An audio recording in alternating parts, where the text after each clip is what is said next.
الحمد لله نحمده ونستعينه ونستغفره ونعوذ بالله من شرور أنفسنا وسيئات أعمالنا من يهده الله فلا مضل له ومن يضلل فلا هادي له أشهد أن لا إله إلا الله وحده لا شريك له وأشهد أن محمدا عبده ورسوله اللهم صل على محمد وعلى آل محمد كما صليت على إبراهيم وعلى آل إبراهيم إنك حميد مجيد اللهم بارك على محمد وعلى آل محمد كما باركت على إبراهيم وعلى آل إبراهيم إنك حميد مجيد أعوذ بالله من الشيطان الرجيم يا أيها الذين آمنوا اتقوا الله حق تقاته ولا تموتن إلا وأنتم مسلمون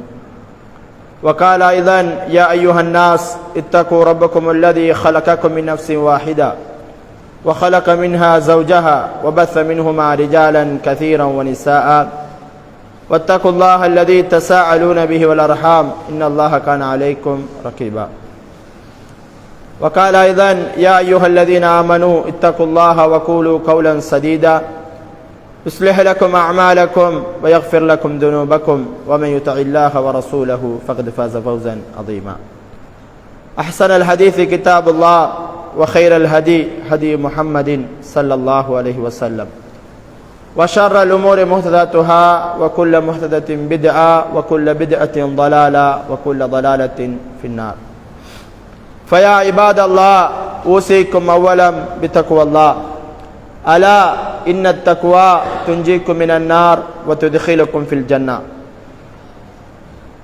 எல்லா புகழும் புகழ்ச்சியும் இந்த உலகத்தை படைத்து பரிபாலித்து ஆட்சி புரிந்து கொண்டிருக்கின்ற எல்லாமல்ல அல்லாஹ்வுக்கே அல்ஹம்துலில்லாஹ்.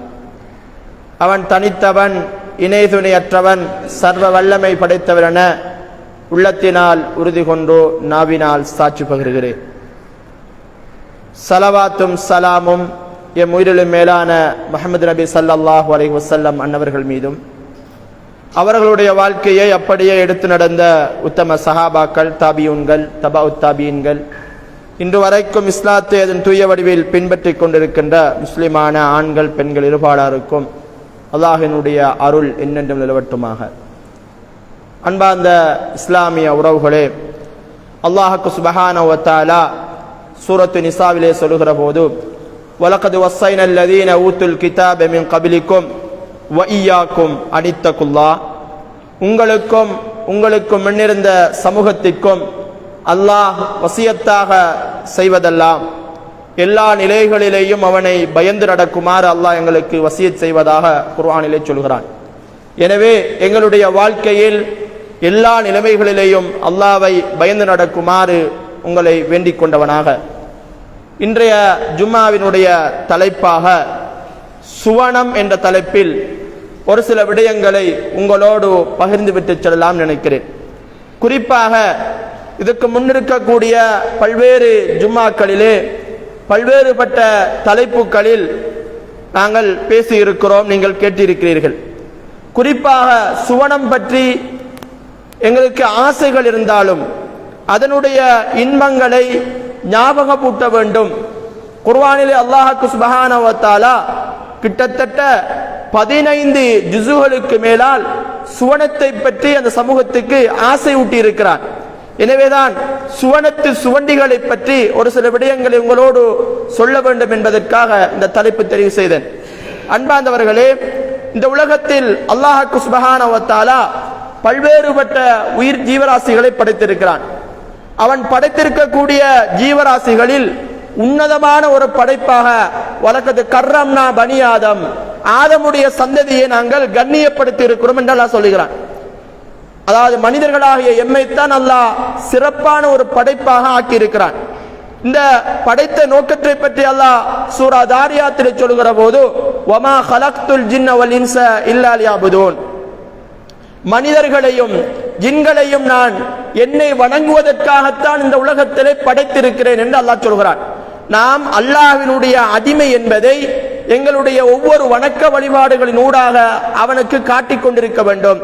அந்த வணக்க வழிபாடுகளை அல்லாஹ் அங்கீகரிக்கின்ற போது அதற்கான வெகுமதியாக சுவனத்தை அல்லாஹ் தருவதாக வாக்களிப்பதை நாங்கள் பார்க்கிறோம். அன்பார்ந்தவர்களே, அல்லாஹ் சுப்ஹானஹு வ தஆலா ஆரம்ப சூறாவாக இருக்கக்கூடிய சூரா பக்ராவினுடைய ஆரம்ப வசனத்தை இவ்வாறு ஆரம்பிக்கிறார். அலிஃப் லாம் மீம் தாலிகல் கிதாபு லா ரைப ஃபீஹி ஹுதல் லில் முத்தகீன். இந்த வேதம் சந்தேகம் கிடையாத ஒரு வேதம், உண்மையில் இது சரியான ஒரு வேதம் தான். இது ஹுதல் லில் முத்தகீன். இந்த வேதம் என்பது தக்வா உடையவர்களுக்கு அது நேர்வழி காட்டும் என்று அல்லாஹ் சொல்கிறான். சொல்லியதற்கு பின்னால் அல்லாஹ் ஒரு செய்தியை சொல்கிறான். தக்வா உடையவர்கள், அல்லாஹ்வை நம்பியவர்கள் எப்படிப்பட்டவர்கள் தெரியுமா? அல்லதீன யுமினூன பில் கைப். தக்வா உடையவர்கள் எப்படிப்பட்டவர்கள் என்றால் மறைவானவற்றை ஈமான் கொள்ளக்கூடியவர்களாக இருப்பார்கள். அன்பார்ந்தவர்களே, ஒரு மூமின் என்று சொல்வதற்கு, இந்த உலகத்தில் நானும் நீங்களும் மூமின் என்று சொல்வதற்கான வரைவிலக்கணத்தை அல்லாஹ் சொல்கிற போது எங்களுடைய கண்களுக்கு தெரியாத, எங்களுடைய புத்திகளுக்கு அப்பாற்பட்ட சில விடயங்களை அல்லாஹ் சொல்கிறான் என்றால் அது உண்மைதான் என்று நம்புவதை ஒரு மூமினுடைய முதல் பண்பாக அல்லாஹ் சொல்லி காட்டுகிறான். இப்படி மறைவான வற்றுகளில் ஒன்றாகத்தான் சுவனத்தையும் அல்லாஹ் குர்ஆனிலே பல இடங்களிலே சொல்லி காட்டுகிறான். அன்பார்ந்த இஸ்லாமிய உறவுகளே, மறைவானவற்றிலே நாங்கள் யாரும் அல்லாஹ்வை கண்டிருக்கவில்லை. ஆனால் இந்த உலகத்தில் ரப்பு என்ற ஒருத்தன் அல்லாஹ் இருக்கிறான் என்று நம்பியாக வேண்டும். நாங்கள் மறுமை ஒன்று வர இருக்கிறது என்பதை நம்பியாக வேண்டும். எங்களுடைய கண்களுக்கு தெரியாத மலாய்க்காமார்களை நம்பியாக வேண்டும். இதுபோலதான் அல்லாஹ் சுப்ஹானஹு வ தஆலா உலகத்தில் சுவனத்தை படைத்திருக்கிறான், நரகத்தை படைத்திருக்கிறான். கபருடைய வாழ்க்கையில் தண்டனைகள் இருக்கிறது. நல்லவர்களாக இருந்தால் அவர்களுக்கு கபர் என்பது சுவனத்து சோலையாகவும், கெட்டவர்களுக்கு கபர் என்பது நரகத்து படுகொலியாகவும் இருக்கும் என்று நாங்கள் நம்பியாக வேண்டும் என்பதை சூரா பக்ராவினுடைய ஆரம்ப செய்தியாக அல்லாஹ் சொல்லி காட்டுகிறான். அன்பார்ந்தவர்களே, நாங்கள் எல்லோரும் தொழுகிறோம். இந்த தொழுகை எப்போது கடமையாக்கப்பட்டது தெரியுமா? இந்த தொழுகை கடமையாக்கப்பட்ட ஒரு மாதத்தில் தான் நானும் நீங்களும் இருந்து கொண்டிருக்கிறோம். ரஜபினுடைய மாதம் மிகவும் சிறப்புக்குரிய ஒரு மாதமாக அல்லாஹ்வுடைய தூதர் ஸல்லல்லாஹு அலைஹி வஸல்லம் அவர்கள் 4 மாதங்களை சிறப்பான ஒரு மாதமாக எங்களுக்கு ஆக்கி தந்தார்கள். அதில் ஒரு மாதம் தான் ரஜபுடைய மாதம். இந்த ரஜபுடைய மாதத்தில் தான் தொழுகை கடமையாக்கப்பட்டது. தொழுகை கடமையாக்கப்பட்டது குறிப்பாக மதீனாவுக்கு செல்வதற்கு ஒரு வருடத்திற்கு முன்னர் தான். கிட்டத்தட்ட அல்லாஹ்வினுடைய தூதர் மக்காவினுடைய வாழ்க்கையில் 13 வருட காலம் மக்காவில் வாழ்கிறார்கள்.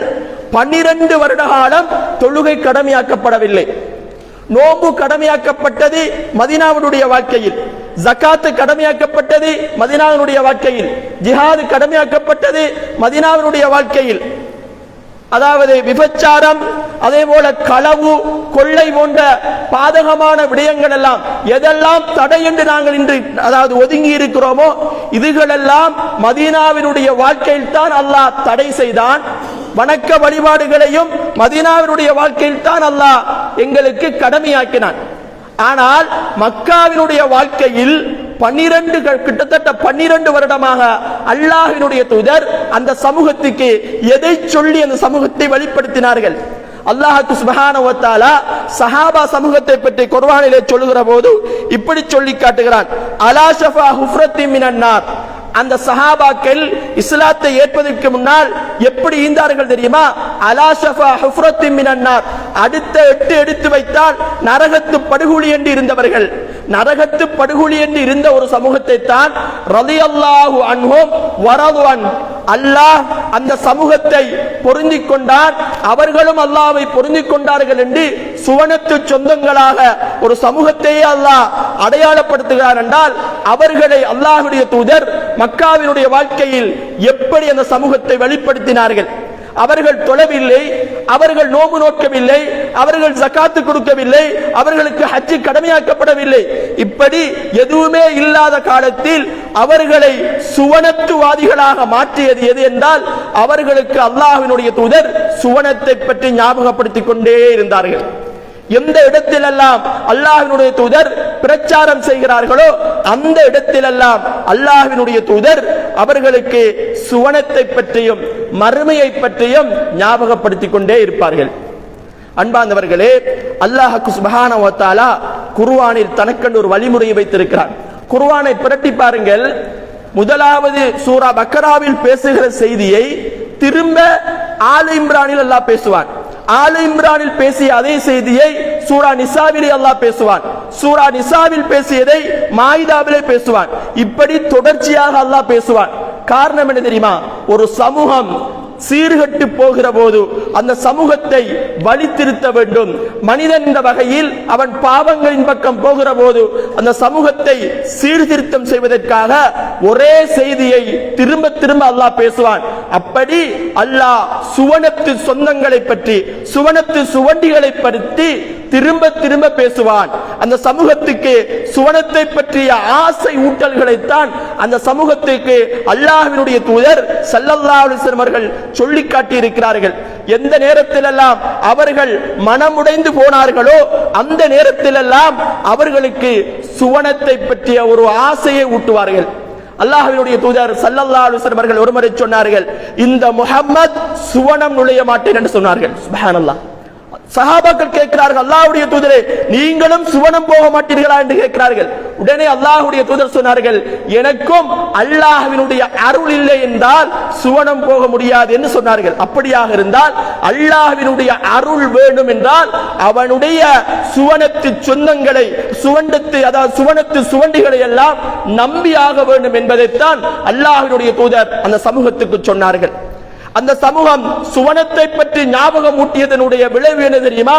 தங்களுடைய சொத்துக்களை தியாகம் செய்ய ஆரம்பித்தார்கள். அந்த சமூகம் அவர்களுக்கு சுவனத்தை பற்றி ஞாபகப்படுத்தியதனுடைய விளைவு என்ன தெரியுமா? தனக்கு நோய் வந்து விட்டால், கவலை வந்து விட்டால், சந்தோஷம் வந்து விட்டால் தன்னுடைய சுகதுக்கங்கள் என்று எதையுமே பார்க்க மாட்டார்கள்.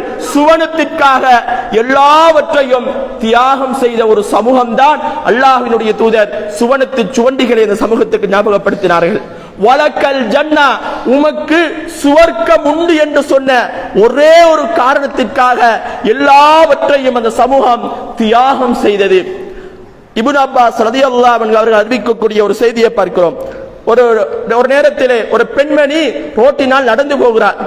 அல்லாஹ் இப்னு அப்பாஸ் ரலியல்லாஹு அன்ஹு சொன்னார்கள், இதோ சுவர்க்கத்து பெண்ணை பார்க்க வேண்டுமா, அந்த கருப்பு நிறத்து அந்த பெண்மணியை பார்த்துக் கொள்ளுங்கள் என்று சொல்கிறார்கள். கேட்கிறார்கள் அந்த தோழர்கள் எல்லாம், எப்படி நீங்கள் சொல்கிறீர்கள்? சொன்னார்கள், ஒரு முறை அல்லாஹ்வினுடைய தூதர் ஸல்லல்லாஹு அலைஹி வஸல்லம் அவர்கள் அவருடைய சபைக்கு இந்த பெண்மணி வந்தால், இந்த பெண்மணி யார் தெரியுமா? இந்த பெண்மணிக்கு பிறந்ததிலிருந்து ஒரு நோய் ஒன்று இருக்கிறது. அந்த நோய் காக்க வலிப்பு என்று நாங்கள் சொல்வோம். அந்த காக்க வலிப்பினால் அந்த பெண் அதிகம் பாதிக்கப்படுகிறார். ரோட்டில போற நேரம் மயங்கி விழுந்து விடுகிறார். ஆடைகள் எல்லாம் ஆங்காங்கே விலகி விடுகிறது, மானம் போய்விடுகிறது. அந்த நோய் அந்த பெண்மணியை கடுமையாக வாட்டுகிறது. அந்த பெண்மணி அல்லாஹ்வுடைய தூதரிடத்திலே வருகிறார். அல்லாஹ்வுடைய தூதரே, நீங்க அல்லாஹ்விடத்திலே துஆ கேளுங்க, எனக்கு இந்த நோய் இல்லாம இருக்கணும். அல்லாஹ்வுடைய தூதர் அந்த பெண்மணியை பார்த்து கேட்டார்கள், நீ இதே நோயோடு இருந்தால் உனக்கு சுவனம் உண்டு. நான் அல்லாஹ்விடத்திலே பிரார்த்தித்தால் உனக்கு சுகம் கிடைக்கும். சுகம் வேண்டுமா, சுவனம் வேண்டுமா? ஒரு கேள்வியைத்தான் கேட்டார்கள். அந்த பெண்மணி எடுத்த பதில் என்ன தெரியுமா? நான் நோயோடையே இருந்து போகிறேன், நான் நோயோடையே இருந்து கொள்கிறேன், எனக்கு சுவனம் வேண்டும். அல்லாஹ்வுடைய தூதர் சொன்னார்கள், வலக்கல் ஜன்னா, உனக்கு சுவனம் உண்டு என்று சொன்னார்கள். அதே அந்த ஒரு வார்த்தைக்காகவே நோயோடு வந்த பெண்மணி அப்படியே மரணித்ததாக நாங்கள் ஹதீசுகளிலே பார்க்கிறோமாக இருந்தால், அந்த சமூகத்தை சுவனத்து சுவண்டிகளை சொல்லித்தான் அல்லாஹ்வினுடைய தூதர் அந்த சமூகத்தை வழிப்படுத்தி இருக்கக்கூடியதை நாங்கள் பார்க்கிறோம். அன்பார்ந்தவர்களே, சுவனத்தை பற்றி அல்லாஹ்வினுடைய தூதர் ஸல்லல்லாஹு அலைஹி வஸல்லம் அவர்கள் பல்வேறு விதமான ஹதீசுகளிலே சொல்லி இருக்கிறார்கள். குர்ஆனை புரட்டி பார்த்தாலும் பல்வேறு வசனங்கள் சுவனத்தை பற்றி பேசப்படுகிறது. அல்லாஹ் சுப்ஹானஹு வ தஆலா சூரா ஸூரிலே சுவனத்தை பற்றி சொல்கிற போது இப்படி சொல்லி காட்டுகிறான், வலக்கும் ஃபீஹா மா தஸ்தஹி அன்ஃபுசுக்கும் வலக்கும் ஃபீஹா மா தத்தவுன். அந்த சுவனம் எப்படிப்பட்டது தெரியுமா? அதுக்குள்ள நீங்க பேய்த்தீங்கடா உங்களுக்கு என்னையெல்லாம் வேணும்னு நினைக்கிறீங்களோ எல்லாம் உங்களுக்கு கிடைக்கும். உங்களோட உள்ளம் எதுக்கெல்லாம் ஆசைப்படுகிறதோ அது எல்லாத்தையும் உங்களுக்கு சுவனத்துக்குள் எடுத்துக்கொள்ளலாம் என்று சொன்னார்கள். அல்லாஹ் சுப்ஹானஹு வ தஆலா குர்ஆனிலே சொல்கிறார், நீங்க எதையெல்லாம் வேண்டும் என்று அழைக்கின்றீர்களோ அது அனைத்தும் சுவனத்தில் உமக்கு கைகளிலே வந்து கிடைக்கும். அது மாத்திரமல்ல, அல்லாஹ்வுடைய தூதர் சொன்னார்கள், வஃபில் ஜன்னதி ஸமானியத்து அப்வாப், சுவர்க்கம் என்பது ஒன்றல்ல. அல்லாஹ்வுடைய தூதர் சொன்னார்கள், சுவர்க்கம் என்பது 8 சுவர்க்கம் இருக்கிறது, 8 வாயில்கள் இருக்கிறது அந்த சுவனத்திற்கு. ஃபீஹா பாபுன் யுஸம்மர் ரய்யான், அதில் ஒன்று இருக்கிறது ரய்யான் என்பது, அதில் லா யதுகுலுஹு இல்லா ஸாயிமூன், அதில் நோன்பாளிகளை தவிர வேறு யாரும் அந்த வாயிலால் நுழைய மாட்டார்கள். ஒருமுறை அல்லாஹ்வுடைய தூதர் ஸல்லல்லாஹு அலைஹி வஸல்லம் அவர்கள் இருக்கிற போது சுபஹ் தொழுது விட்டு கேட்டார்கள், இன்று யாராவது ஒரு ஜனாசாவை பின்தொடர்ந்து போனீர்களா? ஒரு மனிதர் கையோசித்துகிறார், அவர்தான் அபூபக்கர் ரலியல்லாஹு அவர்கள். அல்லாஹ்வுடைய தூதரே, நான் இன்று ஜனாசாவை பின்தொடர்ந்து போனேன். அல்லாஹ்வுடைய தூதர் திரும்ப கேட்கிறார், இன்று யாராவது நோம்பு நோட்டு இருக்கிறீர்களா? அதற்கும் அந்த அபூபக்கர் ரலியல்லாஹு அவர்கள் தான் கையோசித்துகிறார்கள், அல்லாஹ்வுடைய தூதரே, நானும் நோம்போடு தான் இருக்கிறேன். திரும்ப கேட்கிறார்கள்,